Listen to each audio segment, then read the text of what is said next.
Hello lovelies, welcome back to another video. My name is Gemma, this is Rudy's Nose, and today I'm going to be talking to you about my Non-Fiction November TBR.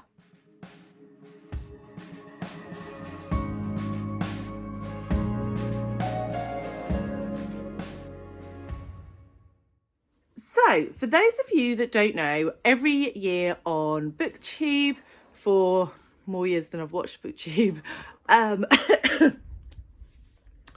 there is a month-long readathon, hello my love, called Non-Fiction November, which tries to encourage more people to read non-fiction. We're just going to have this nose in the shot the whole video. Rudy darling, kind of stealing the show.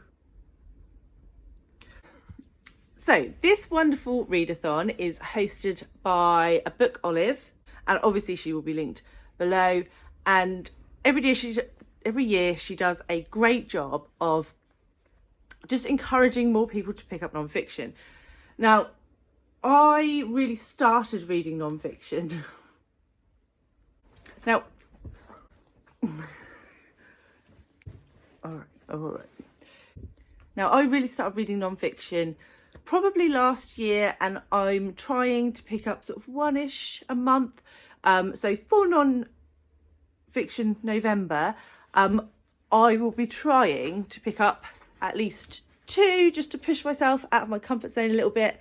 And to help us do this, the lovely Olive has come up with 4 sort of prompts / buzzwords to help focus your non-fiction reading a little bit. So I'm going to go through those 4 prompts now and give you a couple of options that I may pick up for each prompt. As I said, my sort of personal goal will be to read 2 non-fictions in November. Sorry, my Lord of face. And yeah, we'll just see what we get to. The 4 prompts are collection, industry, style and treatment. So you can interpret those in any way you please. So I'm just going to run through how I've interpreted them, really, how I've interpreted them, and the books that I am potentially going to pick up for each one. So for the first prompt, collection, one of my options will be to pick up It's Not About the Burqa, but this is edited by Mariam. This is a series of, I think it's like short essays, or long essays, don't really know, but it's about 17 different female Muslim perspectives in the modern age, and I thought it sounded fantastic. Keen to learn more, always like to hear more about feminism and women fighting for their rights, and it sounds like this is going to be that sort of thing, so this is a definite contender. The other option is one that I have on my Kindle, and that is Intimations by Zadie Smith. This again is another collection of essays, and this one, they're all written by Zadie Smith, and these are focused on experiences within the COVID pandemic. So yeah, quite keen to pick that one up, especially with the pandemic still obviously being quite prevalent, because I think they'll be more hard hitting if I read them now rather than if I leave them on my Kindle for 10 years. So yeah, so that's my other option for this prompt. Next we have industry. So the first one that I am considering picking up was a recommendation from Olive, and that is Smoke Gets in Your Eyes by Doherty. She did recommend this as an audiobook, so that's probably how I'll pick it up if I do get to this one. And this is written by a woman who works in a crematorium, and she's discussing death and how to have better discussions on death, and the way the Western world just don't really talk about it, and how sometimes people can be exploited because of that in their grief when loved ones die.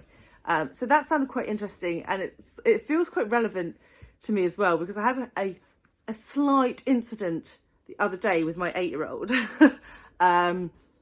Our previous dog, Toby, God rest his awesome soul, he died about 2 years ago.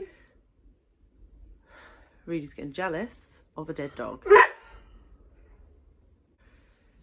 And he was cremated, and randomly, as children do, he just randomly brought Toby up the other day while we were reading in bed, and he was like, "Mummy, I thought we were gonna scatter Toby's ashes because they're still downstairs on the bookcase."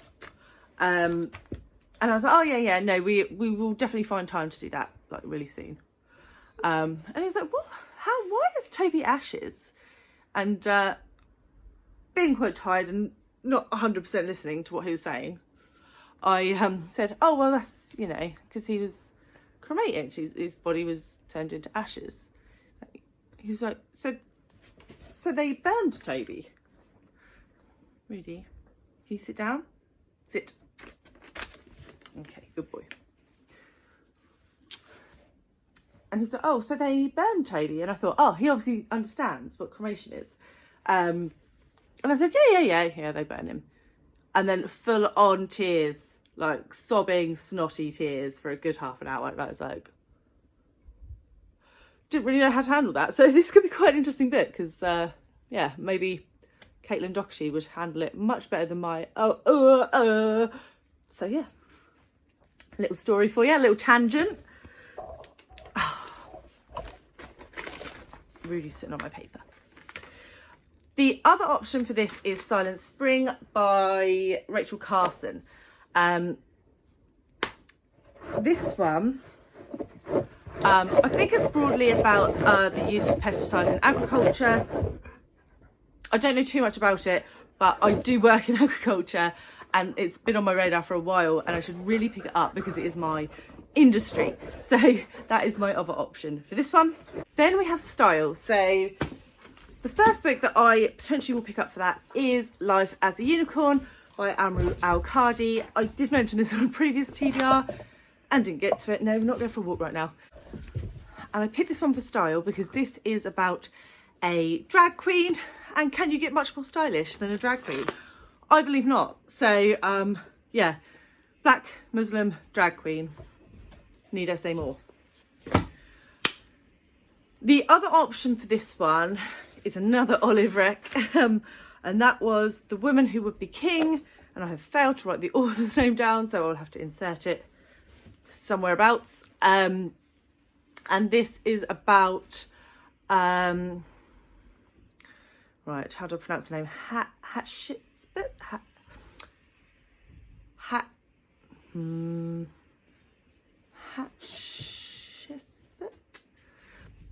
The ancient Egyptian woman who was Pharaoh. Did she become Pharaoh, or was nearly Pharaoh? Something like that. Sounds really interesting. Love ancient Egypt, and apparently this is fantastic. So that is a definite contender.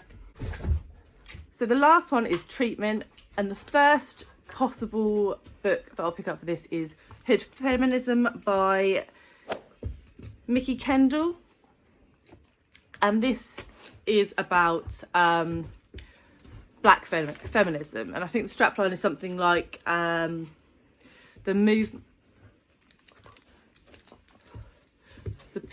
women that a movement forgot, something along those lines.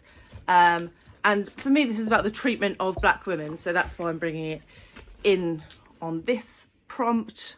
Apologies for the dog. Look, he wants to go for a walk. So very keen to pick up that and see a black perspective on feminism and how white feminism has curtailed that.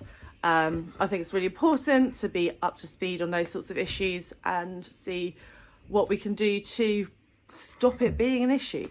The other one I'm keen to pick up is Inferno by Catherine Cho. This one is about a woman who suffers from postpartum depression, I believe. And again, it's about the treatment of women after they have children, and